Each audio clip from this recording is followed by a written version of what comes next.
Hello, bookworms. Welcome back to The Best Book Ever, the podcast where we get to know interesting people by asking them about their favorite book.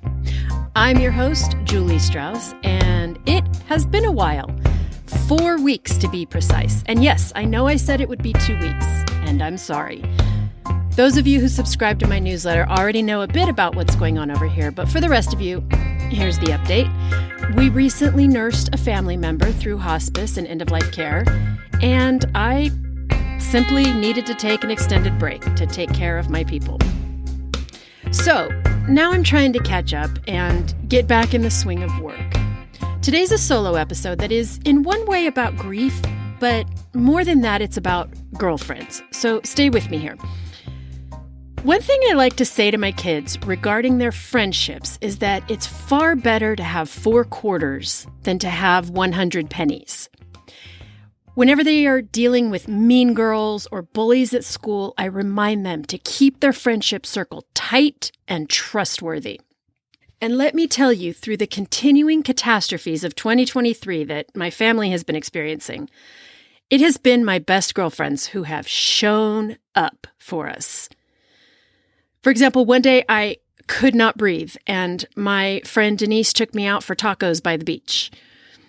And another day, my girlfriend Lisa sent over a fruit basket, and then she showed up to take me out for dinner, told me to stop apologizing for having feelings, and then drove me home after I drank too much wine. You know, it happens. My beloved friend Lisa Marie sends me daily texts from the other side of the world, and I tend to really go silent when my head is full of too many feelings. But her check-ins, without any expectations, made me feel seen and so deeply loved. It has been such a gift. Now, my reading life during all of this has been really spotty at best over the last month. But one book I reread was The Year of Magical Thinking by the late, great Joan Didion, one of my favorite authors. It's the book that she wrote after the death of her husband, John Gregory Dunn, who's also a writer. I once saw The Year of Magical Thinking as a one-woman play, and at the beginning of the show, the woman who was playing Joan Didion looked straight at the audience and said, "You might not know what I'm talking about, but you will." And it gave me chills then, and it gives me chills now every time I think about it. So I reread the book all in one big gulp, in my pajamas all day, curled up in my bed, which I kind of feel like might be the right way to read that book. I don't know. Anyway, on the reread, I was struck by this line. In time of trouble, I had been trained since childhood. Read, learn, work it up, go to the literature. But given that grief remains the most general of afflictions, its literature seems remarkably spare. Which leads me to another girlfriend and more books. A lot of you already know Jamie Crouch as the OC Book Girl, and if you don't, I highly recommend you follow her on Instagram and subscribe to her Substack newsletter, where she curates lists of nonfiction books. And yes, links are in the show notes. Jamie took me out for sushi and jeans shopping. And now that I'm thinking about it, I notice as I'm saying all these out loud that most of my girlfriend's ministering has involved food and wine. I think that means I choose my girlfriends really well. Anyway, we had sushi and we went jeans shopping and a great afternoon of laughter through tears. And of course, we talked books, as we always do. And Jamie had recently published a list of 10 books about grief, and I want to share that list with you today.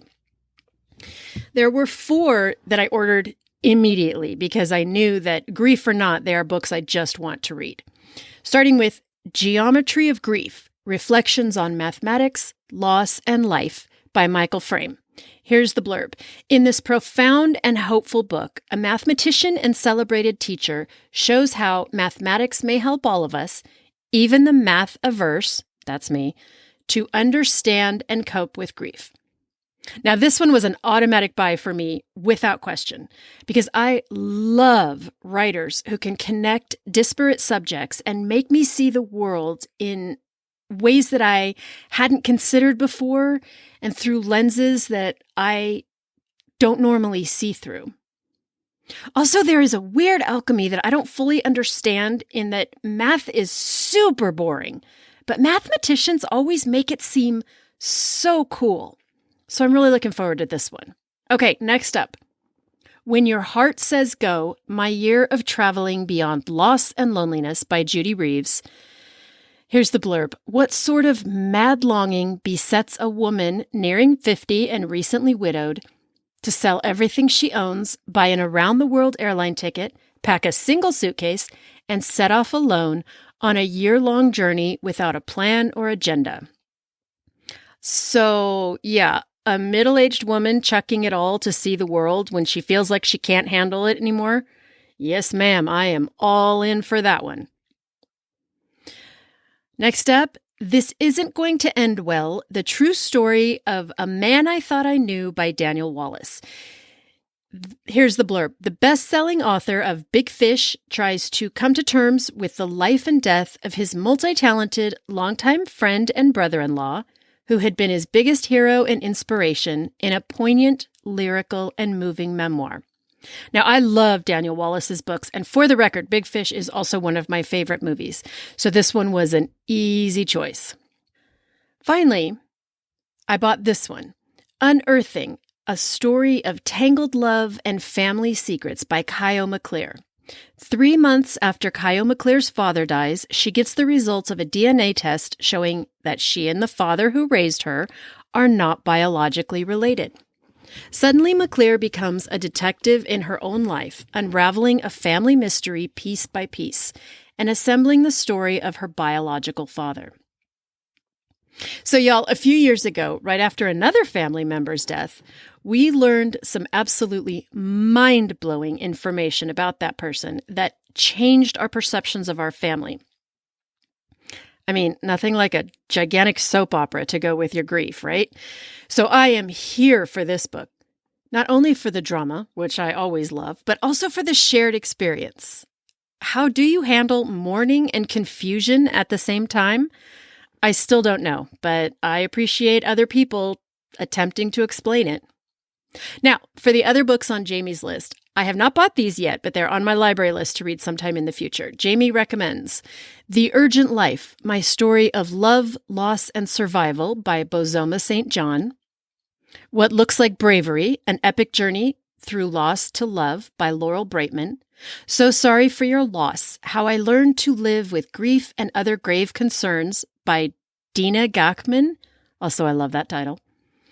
One Long Listening, a memoir of grief, friendship, and spiritual care by Chenzing Han.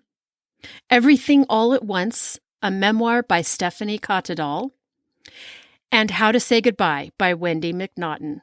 And in case you're driving while listening to this, yes, I have linked to all of these books in the show notes. So, my friends, I would really like to hear if you know of any of these books and if you recommend them. And in fact, I'm really looking forward to hearing about any books that you may have read, fiction or nonfiction, that dealt with grief and death.